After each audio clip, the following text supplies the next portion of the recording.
मैं मिंटू शर्मा बोल रही हूँ। आज मैं आप लोगों के बीच नवरात्रि की कथा लेकर आई हूँ। तो इस कथा में मैं आपको पूरी जानकारी दूंगी, नवरात्रि में क्या क्या करने का, क्या नहीं करने का, पहले दिन किस माँ की पूजा होती है, किस तरह पूजा की जाती है, पहले दिन का अध्याय बुक पढ़ने का कहाँ से कहाँ तक रहता है ना, वो सब मैं आज बताती हूँ। तो आप लोग सुनिए कथा। सबसे पहले आप लोग माँ दुर्गा के जो नाम होते हैं ना, आपके अगर आप लोग के पास दुर्गा सप्तशती का बुक होगा तो उनमें माँ दुर्गा का 108 नाम है।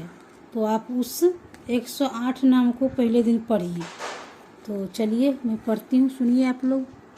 सती साध्वी भव प्रेता भवानी भव मोचनी आर्या दुर्गा जया आर्धा त्रिनेत्रा शूलधारिणी पिनाक धारिणी चित्रा चंद्रघंटा महातपा मन बुद्धि अहंकारा चिंता रूपी चिता चिति सर्वमैत्री सता सत्यानंदा स्वरूपनी अनंता भवानी भव्य अभव्य अभव्य सदागदी संभवी देवमाता चिंता रत्नप्रिय सदा सर्वविद्या दक्ष कन्या दक्ष विनाशिनी अर्पणा अनेक वर्णा पाटला पाटलावती पाटंबर धारणा कमल रंजनी अमय विक्रा कुरा सुंदरी सुरनंदनी वन दुर्गा मातंगी मातंग मुनि पूजिता ब्रह्मणी महेश्वरी ऐन्द्री कुमारी वैष्णवी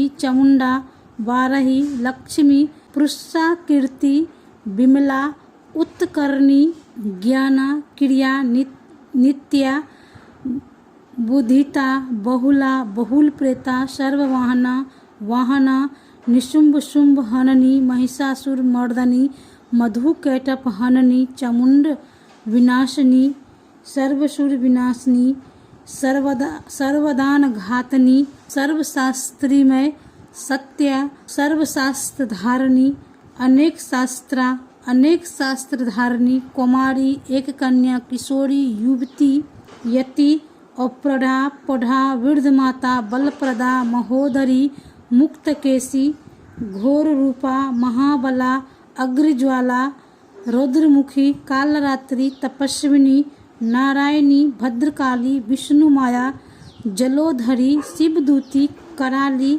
अनंता परमेश्वरी कात्यायनी सावित्री प्रत्यक्षा ब्रह्मवादिनी।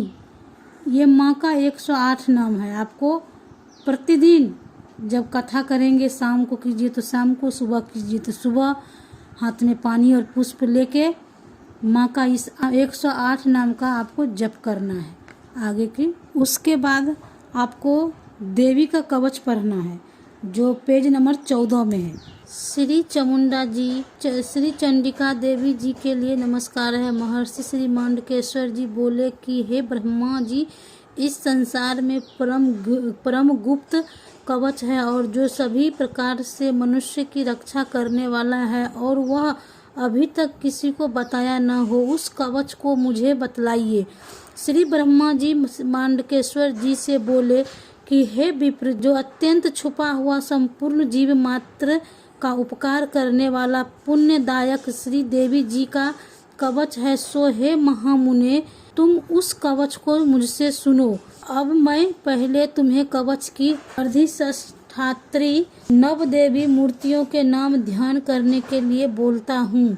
वे इस क्रम से हैं। पहली शैलपुत्री है। शैलराज हिमालय ने कठिन तपस्या कर प्रार्थना की तो भगवती ने प्रसन्न होकर शैलराज के यहाँ जन्म लिया, इस कारण शैलपुत्री नाम पड़ा।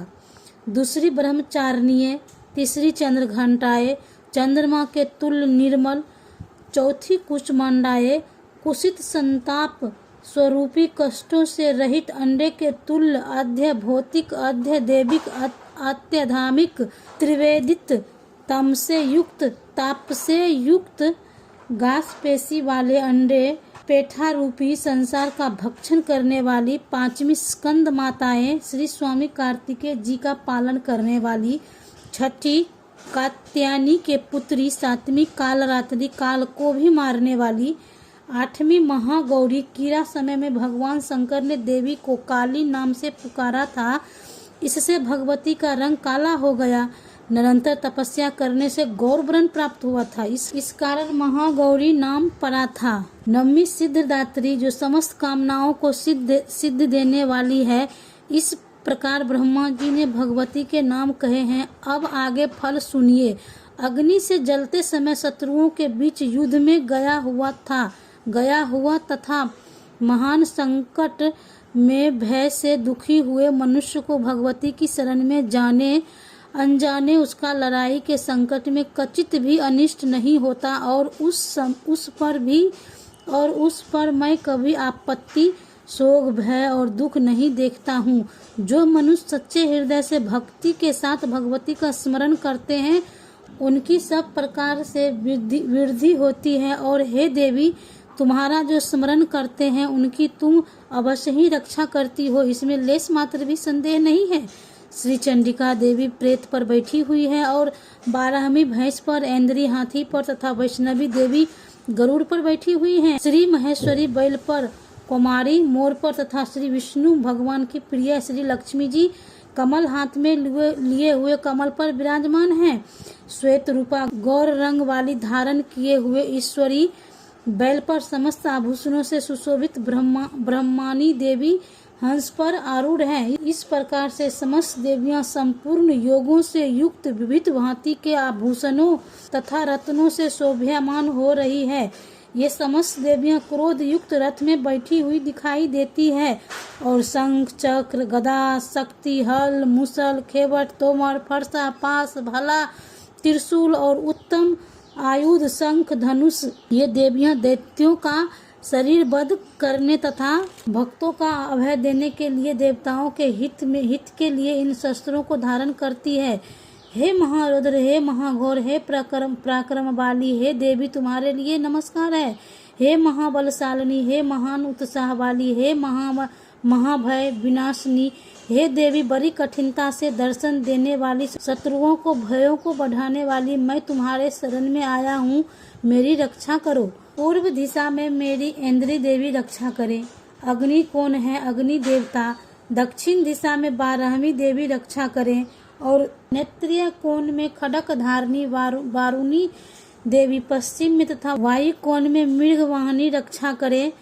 उत्तर दिशा में कुमारी, ईशान कोण में शूल धारण करने वाली, ऊपर आकाश में ब्रह्मानी और नीचे से वैष्णवी रक्षा करे। इस प्रकार सब मुर्दों पर बैठी हुई चामुंडा देवी मेरी रक्षा 10 दिशाओं से करे।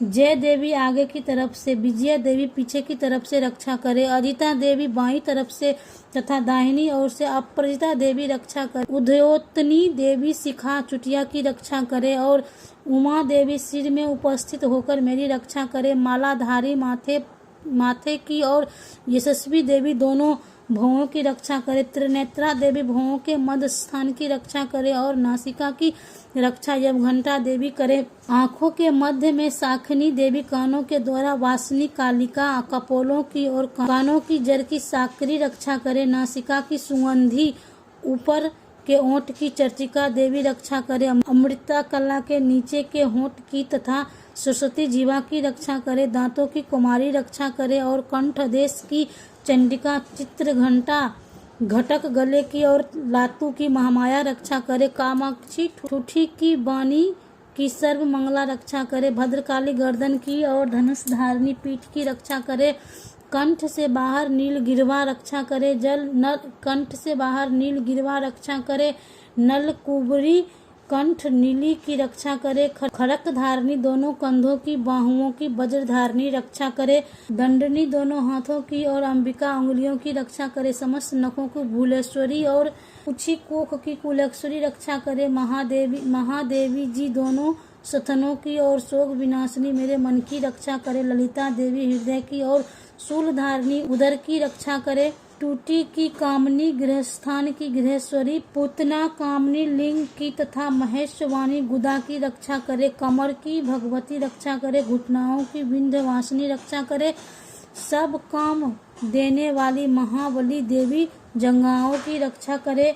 घुटनों की नारसिंगी, हाथों के पृष्ठभाग की तेजस्वी देवी, पांवों की उंगलियों की श्रीधरी देवी और तलुओं की स्थलवासिनी देवी रक्षा करे। दृष्टा वाली, नखों की उधर्व केसनी, केशों की कुमारी, रोम छेदों की वसीवरी, चमड़े की रक्षा करे। रक्त, मंजा, बसा, मांस, अस्थि, हड्डियां और मेद की पार्वती देवी रक्षा करे। काल रात्रि, आंतों और मुकुटेश्वरी देवी चित्त की रक्षा करे। पद्म कोश की पद्मावती, शेषला की चूड़ामणि देवी रक्षा करे। ज्वालामुखी, नस, जालकी और समस्त संधियों की अभेदा देवी रक्षा करे। श्री ब्रह्मणी मेरे शुक्र की रक्षा करे। श्री छत्रेश्वरी देवी छाया की रक्षा करे। अहंकार, मन, बुद्धि की रक्षा श्री धर्मा धारणी देवी करे तथा प्राण, आपान, व्यान, उदान, समान इनकी रक्षा वज्र हस्ता देवी करे और प्राण की कल्याण शोभना देवी रक्षा करे। योगिनी रस, रूप, गंध, शब्द और सर्प की रक्षा करे। सतोगुण, रजोगुण, तमोगुण इन तीनों की नारायणी देवी रक्षा करे। आयु, उम्र की 12वीं देवी रक्षा करे। धर्म की वैष्णवी देवी रक्षा करे और चक्रनी देवी यश, कीर्ति, लक्ष्मी, धन तथा विद्या की सदा रक्षा करे। इंद्राणी मेरे गोत्र की रक्षा करे। चंडिका देवी मेरे पशुओं की रक्षा करे। मार्ग की सुपुथा देवी रक्षा करे और क्षमकेश्वरी देवी मार्ग में आई हुई आपत्तियों से रक्षा करे। राज द्वारा, कोर्ट कचहरी, हाई कोर्ट आदि में महालक्ष्मी रक्षा करे।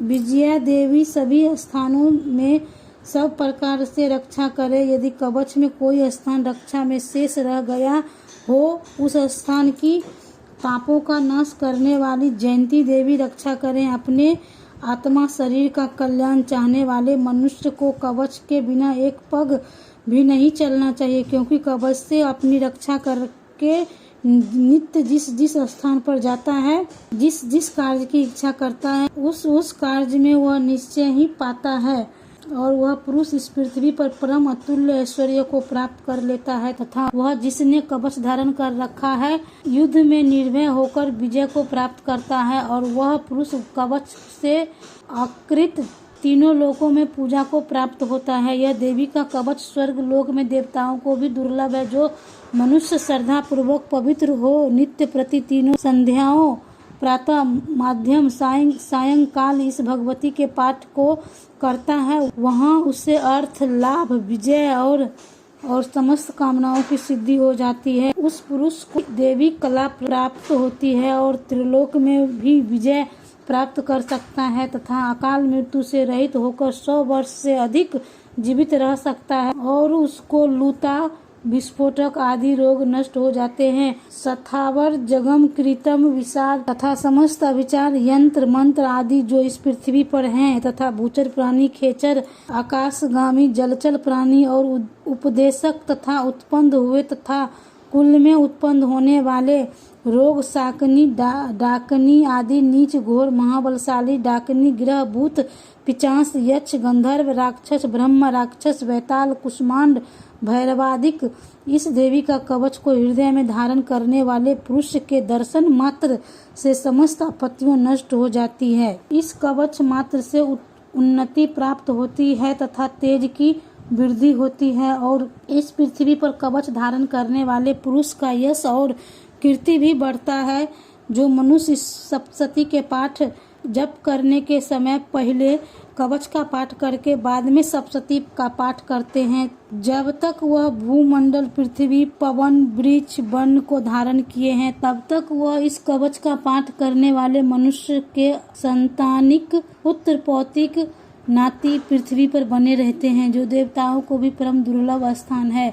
वह देहांत के बाद उस पुरुषोत्तम धाम को श्री भगवती महामाया के अनुकंपा विशेष कृपया से प्राप्त होता है और फिर दिव्य स्वरूप को प्राप्त होकर शिव जी के साथ परमानंद को प्राप्त करता है। ये देवी का कवच है, इसको भी नित्य पढ़ना जरूरी है। पहले मैंने आपको दुर्गा जी के 108 नाम लेना बताई, उसके बाद मैंने उनका कवच का पाठ करना बताई। अब मैं तीसरा आपको बता रही हूँ श्री अर्गला स्तोत्र। तो ये भी फर्स्ट दिन ही पढ़ा जाता है तो चलिए मैं सुनाती हूँ। इस अगला स्तोत्र मंत्र के विष्णु ऋषि हैं, अनुच्छंद हैं, श्री लक्ष्मी देवता हैं, श्री जगदम्बा की प्रति के लिए सप्तशती के पाठ के लिए यह विनियोग है। जयंती, मंगला, भद्रकाली, कपालिनी, दुर्गा, क्षमा, शिवा, धात्री, स्वाहा, स्वधर आदि मूर्तिमय देवियों को नमस्कार है।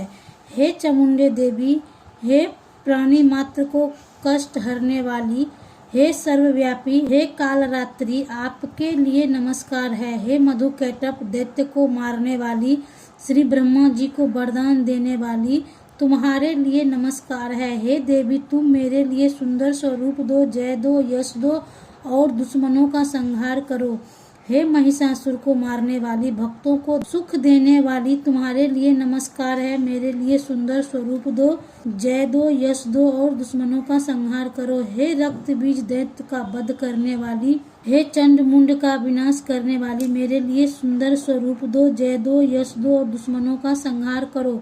हे शुंभ निशुंभ तथा धूर्माक्ष दैत्यों को मर्दन करने वाली, हे देवी, तुम्हारे लिए नमस्कार है। मेरे लिए सुंदर स्वरूप दो, यश दो और दुश्मनों का संहार करो। हे पूजित चरण युगलों वाली, हे समस्त सौभाग्य देने वाली देवी, मेरे लिए सुंदर स्वरूप दो, जय दो, यश दो और दुश्मनों का संहार करो। हे अचिंतनीय रूप और चरित्रों वाली, समस्त शत्रुओं का विनाश करने वाली देवी, मेरे लिए सुंदर स्वरूप दो, जय दो, यश दो और शत्रुओं का संहार करो। हे दुख दूर करने वाली, हे चंडिके, भक्तों से सदैव नमस्कार करने वाली को आप सुंदर स्वरूप दो, यश दो और दुश्मनों का संहार करो। हे चंडिके, रोगों का नाश करने वाली, भक्ति सहित तुम्हारी स्तुति भक्तों को तुम स्वरूप दो, जय यश दो तथा शत्रुओं का नाश करो। हे चंडिके देवी, जो तुम्हारी शक्ति सहित निरंतर पूजा करते हैं उसको आप सुंदर स्वरूप दो, जय दो, यश दो और दुश्मनों का संहार करो। हे देवी, मेरे लिए सौभाग्य और आरोग्यता दो तथा परम सुख दो, सुंदर स्वरूप दो, जय दो, यश दो और दुश्मनों का संहार करो। हे भगवती, मुझसे देश करने वाले को नष्ट करो और मुझे उच्च बल देकर बलवान करो तथा सुंदर स्वरूप दो, जय दो, यश दो और दुश्मनों का संहार करो। हे देवी, मेरा कल्याण करो और सर्व प्रकार की संपत्ति तथा सुंदर स्वरूप दो, जय दो, यश दो और दुश्मनों का संहार करो। हे अंबिके, देवता और राक्षसों को मुकुट रत्नों से स्पर्श किए गए चरण वाली, आप मुझे सुंदर स्वरूप दो, जय दो, यश दो और शत्रुओं का संहार करो। हे देवी, मुझे तथा अपने भक्त जनों को विद्यावान, यशवान, लक्ष्मीवान करो तथा सुंदर स्वरूप दो, जय दो, यश दो, दुश्मनों का संहार करो। हे चंडिके, दैत्यों के अभिमान को नष्ट करने वाली, मुझे नम्र के लिए सुंदर स्वरूप दो, जय दो, यश दो, दुश्मनों का संहार करो। हे चार भुजाओं वाली, हे ब्रह्मा जी द्वारा स्तुति की गई परमेश्वरी, आप सुंदर स्वरूप दो, जय दो, यश दो, दुश्मनों का संहार करो। सदैव श्री कृष्ण भगवान से स्तुति की गई, हे अंबिके, सुंदर स्वरूप दो, जय दो, यश दो और भक्ति के साथ दुश्मनों का संहार करो। हे हिमालय सूत के नाथ श्री शंकर जी से पूजित परमेश्वरी, सुंदर स्वरूप दो, जय दो, यश दो, दुश्मनों का संहार करो। इंद्रानिक के पति इंद्र से पूजित हे परमेश्वरी, सुंदर स्वरूप दो, जय दो, यश दो, दुश्मनों का संहार करो। हे देवी, हे प्रचंड भुज दंडों से दुष्ट के घमंड को नष्ट करने वाली, आप हमें स्वरूप दो, जय दो, यश दो, दुश्मनों का संहार करो। हे देवी, भक्त जनों को अत्यधिक दिए हुए परमानंद को उदय करने वाली जगदम्बिके, मेरे लिए सुंदर स्वरूप दो, जय दो, यश दो, दुश्मनों का संहार करो। हे देवी, मन की इच्छा अनुसार चलने वाली तथा कठिन संसार सागर से तारने वाली, श्रेष्ठ कुल उत्तम सुंदर स्वरूप वाली पत्नी दो। जो मनुष्य स्तोत्र का पाठ करके महास्तोत्र का पाठ करता है, वह पुरुष सप्तशती के संख्या के समान बर और संपत्ति को प्राप्त करता है। यहाँ पे अगला स्तोत्रम खत्म हो रहा है और इसके बाद आपको क्लिकम स्तोत्र पढ़ना है। ये भी फर्स्ट दिन ही पढ़ा जाता है। इस कलिंक मंत्र के शिव ऋषि हैं, अनुच्छंद छंद हैं, श्री महासरस्वती देवता हैं। श्री जगदम्बा की प्रति के लिए सप्तशती पाठ में यह विनियोग है। महर्षि श्री माणकेश्वर जी ने कहा कि हे अर्ध चंद्रमा को धारण करने वाली, दिव्य तीन नेत्र वाली, विशुद्ध निर्मल ज्ञान के स्वरूप शरीर वाली, वेदयत्री स्वरूप हे शंकर जी, मैं आपको नमस्कार करता हूँ। मंत्रों के श्राप, उत्कलिन आदि सबको समझाकर निरंतर जप करने वाला सप्तशती के पाठ के बिना भी मोक्ष को प्राप्त कर लेता है। इस प्रकार सप्तशती का पाठ व जप करने वाले पुरुष को उच्चाटन आदि वस्तुएं सिद्ध हो जाती है और केवल स्तोत्र मात्र से स्तुति करने से भगवती सिद्ध हो जाती है। न ऐसा कोई मंत्र है न औषध जिसके जप करने बिना सब उच्चाटन आदि सिद्ध हो जाए। समस्त वस्तुएं उच्चाटन मोहित आदि इसमें सिद्ध हो जाएगी। इस प्रकार की शंका करके श्री शंकर जी ने पहले कल्याणकारी इस शुभ उत्कलिन को समस्त ऋषियों से बुलाकर कहा, निरंतर चंडिका देवी के स्तोत्र को गुप्त कर दिया। इस स्तोत्र के पाठ करने से जो पुण्य फल प्राप्त होता है उसका अंत नहीं है, इसीलिए इसमें लेस मात्र भी संदेह नहीं। वह सब प्रकार के कल्याण को प्राप्त कर लेता है। जो पुरुष सावधान होकर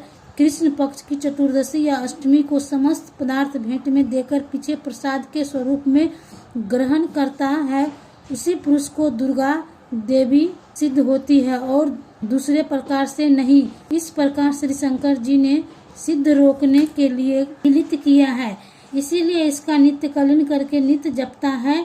वह सिद्ध हो या गण हो या गंधर्व हो, भ्रम करते हुए उस व्यक्ति को भी भय नहीं होता, अकाल मृत्यु नहीं होती है और मनुष्य के बाद उसे मोक्ष मिलती है। विधि को समझ करके ही प्रारंभ करे, विधि के बिना समझे करने से विनाश के लिए प्राप्त होता है। इसीलिए किसी विद्वान से इस स्तोत्र की संपूर्ण विधि को जानकर प्रारंभ करें और विद्वान इसकी समस्त विधि को जानकर ही पाठ प्रारंभ करते हैं। स्त्रियों में जो सौभाग्य आदि दिखाई देते हैं वे सब हे देवी तुम्हारे कृपया प्रसाद हैं, इस कृपया प्रसाद हैं, इसलिए यह जप करने योग्य हैं। जो पुरुष इस स्तोत्र का धीरे स्पष्ट शब्दों से पाठ करते हैं वह उनकी सभी प्रकार की संकल्प संपत्ति प्राप्त होती है, इसीलिए इसका पाठ जोर से प्रारंभ करना चाहिए। इसके प्रसार से मनुष्य को ऐश्वर्य, सौभाग्य, आरोग्य तथा अन्य सभी संप्रदाय प्राप्त होती है और शत्रुओं का नाश तथा उत्तम मोक्ष प्राप्त होती है। फिर भला ऐसी देवी को क्यों नहीं स्तुति करनी चाहिए, अवश्य करनी चाहिए। अब यहाँ पे किलंकम स्तोत्र भी समाप्त हो रहा है। ये भी आपको पहले दिन जब कथा करने बैठेंगे नवरात्रि का पहले दिन ही इसको भी करना है। अब देवी का नवार्गन मंत्र आता है, जो देवी का मूल मंत्र होता है ना, आप उसका जप कीजिए, चाहे 1 माला कीजिए, 2 माला कीजिए, 11 माला कीजिए। नवारंग मंत्र भी देवी का दुर्गा सप्तशती के बुक में आपको मिल जाएगा। ओम ऐं ह्रीं क्लीं चामुंडाय विक्षे, ओम ग्लो हूं क्लीं जू स्वाहा, ज्वाला ज्वाला ज्वल ज्वल प्रवजल प्रवजल, ऐं ह्रीं क्लीं चामुंडाय विक्षे, ज्वाला हस लह छ फट स्वाहा। ये देवी का नवारंग मंत्र है। तो इस मंत्र को आप चाहे तो 11 बार कीजिए, चाहे 51 बार कीजिए, चाहे 21 बार कीजिए, चाहे 111 बार कीजिए, चाहे 108 बार कीजिए। आपसे जितनी हो सके उतना कीजिए। उसके बाद आप अध्याय पर आइए। उसके बाद आपको अध्याय पढ़ना है, पहला अध्याय पढ़ना है। तो पहला अध्याय आपको पेज नंबर 43 में मिलेगा। मेघा ऋषि का राजा सुथुर और समाधि को भगवती की महिमा बताते हुए मधु के टप का वध का प्रसंग सुनाना। श्री चंडिका देवी को नमस्कार है। वे अपने 10 हाथों में खड़ग, चक्र, गदा, बाण, धनुष, परिश, शूल, भूसुंडी, मस्तक और शंख धारण करती है, जिसके 3 नेत्र हैं। वे समस्त अंगों में दिव्य आभूषणों से विभूषित हैं। उनके शरीर की कांति नीलमणि के समान है तथा वे 10 मुख और 10 पैर से युक्त हैं। इस प्रथम चरित्र के ब्रह्मा जी ऋषि हैं, श्री महाकाली देवता है, गायत्री छंद है, नंदा शक्ति है, रक्तांदिका बीज है, अग्नि तत्व है, त्रिगण देव स्वरूप है। श्री महाकाली की प्रति के निमित्त इसका प्रथम चरित्र है। पाठ महर्षि श्री मांडकेश्वर जी बोले, भगवान सूर्य के पुत्र सर्वनी, जिनको कि 8वां मनु कहते हैं, उनकी उत्पत्ति की कथा विस्तार पूर्वक कहता हूँ, सो आप ध्यान से सुनिए। महाभाग्यवान सूर्य पुत्र सूर्य की छाया से उत्पन्न हुए हैं। सर्वमणि जगत जननी महामाया की कृपा से जिस प्रकार वह मनमांतर का अधिपति बना, उस कथा को भी सुनिए। पूर्व समय में सर्वोच्च चिंतर के चैत्य वसोत्तपन राजा सुथुर समस्त पृथ्वी मंडल के चक्रवर्ती राजा हुए थे। राजाओं के सुथुर का वैमनस्य हो गया। दुष्टों को सजा देने वाले उस राजा सुथुर ने उस कोला विद्यवासिनियों का भयंकर चक्रवर्ती राजा हुए थे। टिप्पणी स्पष्ट प्रकार का होता दो प्रकार का होता है। उदय, एक तो उदय होते हुए, दूसरे अस्त। विधि के लिए उदय और अभिचार के लिए अस्त। उदाहरण अर्थ उदय पुष्ट ओम ऐं ह्रीं क्लीं चामुंडाय भिक्षे ऐं मार्णकेश्वर उवाच ऐं ह्रीं क्लीं चामुंडाय भिक्षे नमः। ओम ऐं ह्रीं क्लीं चामुंडाय भिक्षे नमः।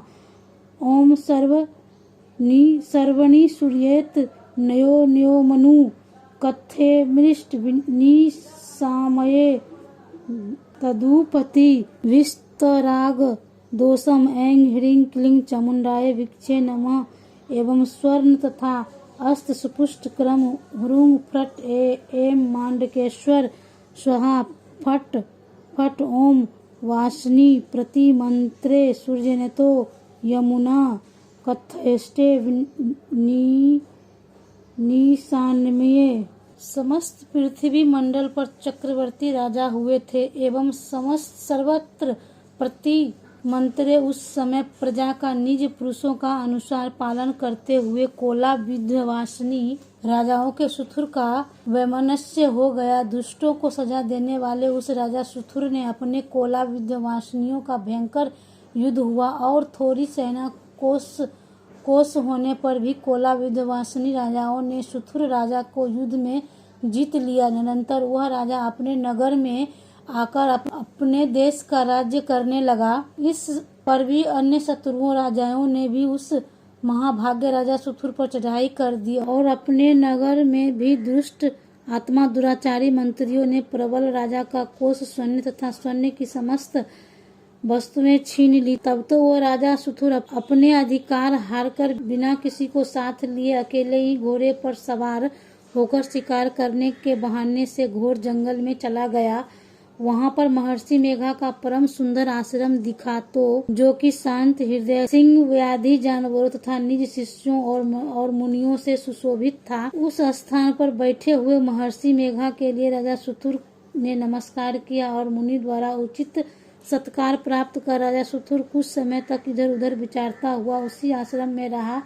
कुछ काल के बाद फिर वह राजा अपने राज तथा प्रजा की ममता से आकर्षित हो विचार करने लगा कि जिस राज को मेरे पूर्वजों ने भली प्रकार संचालन किया और प्रजा का पालन किया था, वह राज आज मुझसे चला गया। वह दुष्ट मेरे नौकर मेरे राज्य का पालन धर्म नीति के अनुसार कर रहे होंगे या नहीं, और वह सदा मद में उमन रहने वाला सूरवीर मेरा मुख्य हाथी दुश्मनों के बस में आकर न मालूम क्या क्या कष्ट भोगता होगा। और वे मेरे आज्ञाकारी नौकर प्रतिदिन प्रसन्नता से धन और भोजन प्राप्त किया करते थे। वह निश्चय ही उन दुष्ट नरपतियों के आश्रय में रहकर कष्ट भोगते होंगे तथा मेरे राज्य के धन को कुमार्ग में व्यर्थ ही अपव्यस्त करते होंगे। और वह धन मेरे पूर्वजों ने बड़े बड़े कष्ट से संग्रह किया था, अब वह कोष नष्ट हो गया। इस प्रकार वह राजा राज्य की अन्य सभी बातों की चिंता करने लगा। कुछ काल के बाद एक दिन महर्षि मेघा के आश्रम के समीप एक वैश्य को आते देखा। तब राजा ने उस वैश्य से पूछा, अरे भाई, तुम कौन हो और यहाँ आने का कारण क्या है, और तुम इस समय मलिन मुख शोक युक्त दिखाई देते हो, इसका क्या कारण है। इस प्रकार सौजन्य की राजा सुथुर की बातें को श्रवण कर उस नम्रता युक्त समाधि नामक वैश्य ने राजा सुथुर से इस प्रकार कहा। वैश्य बोला, हे राजा, मैं समाधि नाम का एक वैश्य हूँ। मेरा जन्म धनवानों के कुल में हुआ है। मेरा आयुध स्त्री पुरुष आदि ने मुझे धन के लोभ में घर से बाहर निकाल दिया है। उन्होंने मेरा धन छीन लिया और मैं धन पुत्र से विहीन रहित हूँ। अब मैं स्वजनों से रहित दुखी होकर इस वन में आया हूँ। अब मुझे उन अपनों, स्त्री पुरुष तथा बंधुओं के कल्याण अकल्याण कुछ भी पता नहीं है। मैं यहाँ रहने के कारण अपने उन स्त्री पुत्र तथा स्वजनों की परिस्थितियों को नहीं जान सकता हूँ कि वो इस समय अपने अपने स्थान पे हैं, दुखी हैं या सुखी हैं, मेरे पुत्र सदाचारी हैं या दुराचारी हैं। इस समय मैं यह नहीं जानता हूँ। राजा बोला, जिन पुत्रादिक ने लोभ विवश तेरे धन संपत्ति को छीन लिया है, फिर भी उन्हीं के स्नेह में तुम्हारा मन क्यों आकर्षित हो रहा है? जिन मेरे वैश्य बोला, आपने मेरे बारे में जो बातें कही वे वास्तव में सत्य है, परंतु मैं क्या करूं, मेरे चित्त में कठोरता नहीं है। जिस पुत्रादिक ने धन के लोभ में आकर मेरे पिता से मेरा स्नेह छोड़ मुझे घर से निकाल दिया है, हे महामते राजन, मेरा चित्त फिर भी उन्हीं में क्यों आकर्षक हो रहा है? यह मैं जानते हुए भी अनजान हो रहा हूँ। मेरा मन उन दुष्ट आत्मा स्त्री पुत्रादिक में आकर्षित हो रहा है और उन्हीं के कारण अर्ध श्वास चल रहा है और इसका मुझे दुख है तथा मेरा मन खिलन है। मैं क्या करूं? मन मेरे स्वजनों के प्रति रहित निर्मोही होने पर भी में उनके प्रति कठोरता नहीं होती है। श्री माणकेश्वर जी बोले, हे दिव्य श्रेष्ठ, निरंतर राजा सुथुर और समाधि दोनों मिलकर श्री मेघा मुनि के समीप गए, मुनिवर को प्रणाम किया। फिर दोनों वैश्य तथा राजा बैठकर मेघा ऋषि ने अनेक प्रकार के कथा प्रसंग करने लगे। राजा बोला, हे भगवान, मैं आपसे एक बात पूछना चाहता हूँ, सो आप कृपया करके बतलाइए। हे महाराज, मेरा मन मेरे बस में नहीं है, इस बात का मुझे दुख है। गए हुए राज तथा स्त्री पुरुष बांधवों की ममता मुझे अभी तक बनी हुई है। हे मुनि, समस्त यह जानते हुए भी ऐसा क्यों मेरा स्नेह उनके प्रति अज्ञानियों की तरह विशेष बढ़ता जाता है और इस समाधि वैश्य को इसके स्त्री पुत्रादिक ने त्याग दिया है तथा इसे घर से बाहर निकाल दिया है। यह स्वजनों द्वारा त्यागा हुआ है, फिर भी उनमें अत्यंत आसक्त रहता है। इसी तरह हम दोनों बहुत ही दुखी हैं। हे महाभाग्य, उनके दोषों को जानते हुए भी हम दोनों का दोष संगित ममता में आसक्त रहता है। इनको इतना ज्ञान होते हुए भी इन प्रकार की ममता होने का क्या कारण है? मेरे लिए तथा इस वैश्य के लिए अज्ञानी मनुष्यों के अतुल्य व मूढ़ता क्यों उत्पन्न हो रही है? निरंतर मेघा ऋषि ने कहा, समस्त जंतुओं के विषय के जानने योग्य ज्ञान है। हे महाभाग, इसी प्रकार सभी के लिए विशेष पृथक पृथक होते हैं। कई प्राणी दिन में नहीं देखते, कई रात्रि में नहीं देखते और कोई पुरुष दिन रात्रि के समान दृष्टि से देखने वाले होते हैं। सभी पुरुष ज्ञान युक्त हैं, यह बात सत्य है, इसमें कोई संदेह नहीं है। परंतु केवल इसमें ही नहीं, सभी पशु पक्षी मृग आदि में भी ज्ञान होता है। जैसे ज्ञान मनुष्य में होता है, वैसे ही ज्ञान पशु पक्षी आदि में भी स्थूल ज्ञान होता है। जिस प्रकार मनुष्य में आहार आदि की इच्छाएं उत्पन्न होती है, उसी प्रकार पशु पक्षी आदि में भी आहार विहार निद्रा मैथुन आदि की इच्छाएं उत्पन्न होती है। ज्ञान होने पर पक्षियों की तरह देखो, यह सुधा से प्रीत होने पर भी ममता के वश अपने बच्चों की चोंच में किस भांति स्नेह से चुगा देकर प्रसन्न होते हैं। हे राजन, मनुष्य की अभिलाषा युक्त अपने पुत्र पुत्रियों के साथ इसी भांति बर्ताव करते हैं। वह उस पालन पोषण का बदला लेने की अभिलाषा से करते हैं। जब हमारी वृद्ध अवस्था आएगी तब वह हमारा पालन पोषण वे करेंगे। क्या यह तुम नहीं देखते हो? और पुत्रादिक उनका भरण पोषण न करे, तथापि माता पिता तो करते ही हैं। उसका कारण यह है कि विश्व की स्थिति को रखने वाली महामाया के प्रभाव से ममता रूपी भंवर से युक्त होकर मोह के गड्ढे में डाल दिए गए हैं।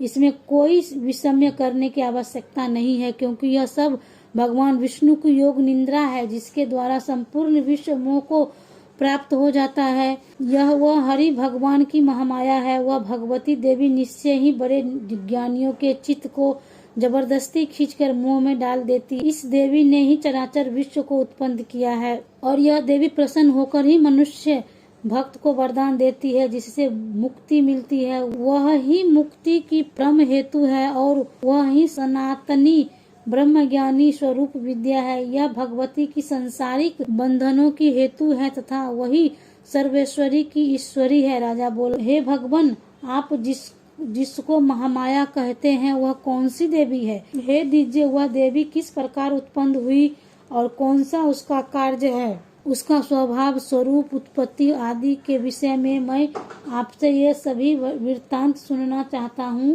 हे ब्रह्मज्ञानी, मैं श्रेष्ठ, आप सभी वृत्तांत को कहिए। ऋषि ने कहा, वह जगन मूर्ति नित्य है, वह समस्त संसार के चराचर में व्याख्यात है, तथापि उसकी उत्पत्ति विविध भांतियों से है। उस कथा को तुम मेरे से सुनो। यह भगवती जब देवताओं के कार्य सिद्ध करने को उत्पन्न होती है, उस समय अनजन्मा होते हुए भी उत्पन्न हुई कहलाती है। जिस प्रकार भगवान विष्णु संपूर्ण विश्व को त्याग के अंत में जल ही जल कर योग निद्रा में मगन हो शैया पर शयन कर रहे थे, उस समय विख्यात मधु और कैटप नाम के दो असुर भगवान विष्णु के कान के मैल से पैदा होकर ब्रह्मा जी को मारने के लिए तैयार हुए। वही प्रजापति ब्रह्मा जो कि विष्णु भगवान के नाभि कमल में स्थित थे, उन दोनों उग्र भयंकर असुरों को अपनी तरफ मारने को आते देखकर और जगन्नाथ भगवान विष्णु को सोता हुआ देखकर ब्रह्मा जी योग निद्रा को प्रसन्न करने के लिए एकाग्र मन से स्तुति करने लगे, जिससे कि भगवान विष्णु के नेत्र से भगवती योग माया अपना प्रभाव टालने और भगवान सोते से जाग पड़े। वह योग माया विश्वेश्वरी जगदम्बा, जगत को उत्पन्न करने वाली, स्थिति पालन करने वाली, संहार करने वाली, भगवान विष्णु की अतुल्य तेज वाली निद्रा स्वरूप अनुपम शक्ति है। ब्रह्मा जी बोले, हे महामये, तुम स्वाहा देवताओं का शोषण करने वाला मंत्र हो, तुम स्वधा पितरेश्वर का पालन करने वाला मंत्र हो, तुम ही पटकार स्वर इंद्र को हिंसा पहुंचाने वाला मंत्र हो, अमृत भी तुम ही हो, अक्षरों में ओम मात्र, सर्वा सिद्ध नित्य आदि मात्रा व्यंजन जिसका उच्चारण विशेष रूप से नहीं होता वह भी आप ही हो। हे देवी, तुम ही संध्या हो, तुम ही सावित्री हो, और हे देवी, तुम ही संसार की जननी उत्पन्न करने वाली हो, और हे मातेश्वरी, आपने ही इस अखिल विश्व को धारण कर रखा है तथा इस विश्व को सृजन करने वाली आप ही हो।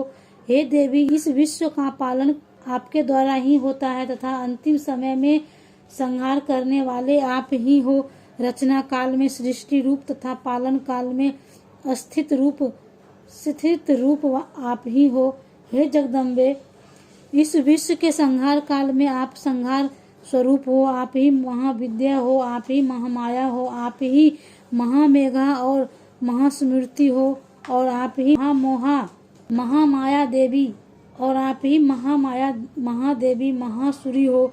हे मातेश्वरी, तुम ही समस्त चराचर के तीनों गुणों की उत्पन्न करता प्रकृति स्वरूप हो। आप ही कालरात्रि, महारात्रि, प्रलय रूपा तथा दारुण मोहरात्रि, विश्व को मोहने वाली आप ही हो, और आप ही श्री सर्वेश्वरी हो, और आप ही बुद्धि की बोध स्वरूपा हो। लज्जा, पृष्ठा, शांति, क्षमा आप ही हो। हे मातेश्वरी, आप खड्ग, सूर, घोर, गदा, चक्र, शंख, धनुष, बाण, भूषंडी, परिसिद्ध आदि अस्त्र शस्त्रों को धारण करने वाली हो।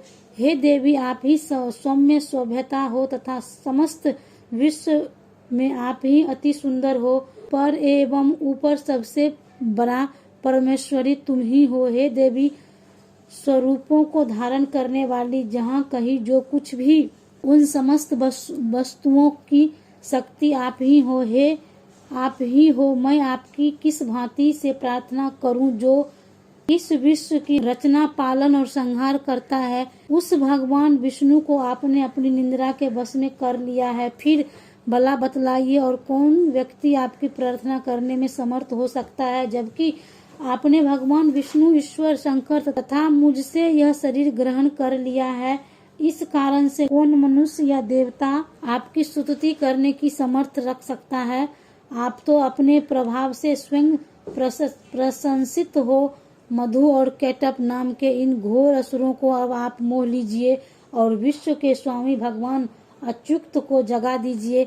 इन दोनों महासुरों का संहार करने के लिए भगवान को बुद्धि दीजिए, अर्थात उन्हें सलाह दीजिए।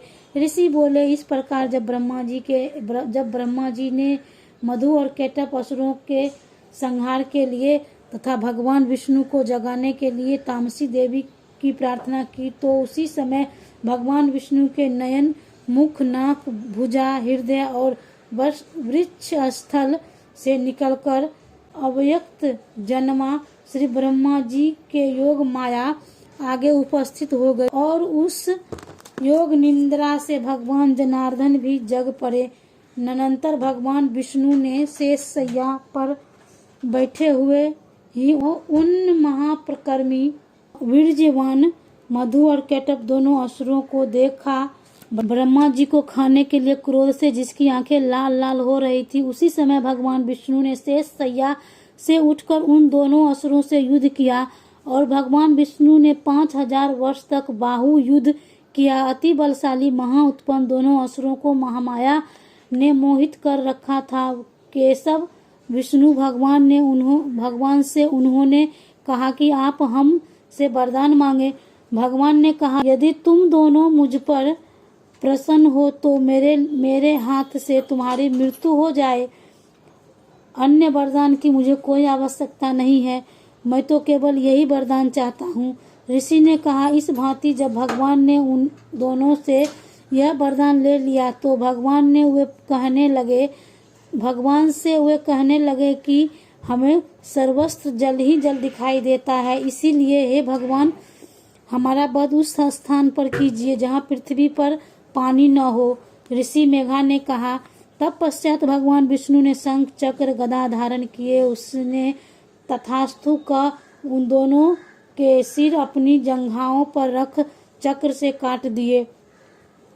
यह महामाया देवी ब्रह्मा जी की प्रार्थना करने पर स्वयं ही उत्पन्न हुई थी। हे राजन, मैं तेरे लिए इसके प्रभाव और कहता हूँ, तू ध्यान से श्रवण करो। यहाँ पर पहले दिन का कथा समाप्त होता है। देवी के 108 नाम से ये कथा शुरू होती है। उसके बाद अलग अलग मैंने बताई हूँ क्या क्या पढ़ना है। उसके बाद ये पहले दिन का पाठ कीजिए और यहाँ पर ये कथा पूर्ण होती है। पहले दिन का पाठ खत्म होती है, चाहे आप शाम को कीजिए चाहे सुबह कीजिए या फिर आप दोनों टाइम कीजिए, जैसे आपको हो सके वैसा कीजिए। पर ये पहले दिन का कथा अब समाप्त हो गई। अब दूसरे दिन की कथा मैं आपको सुनाती हूँ।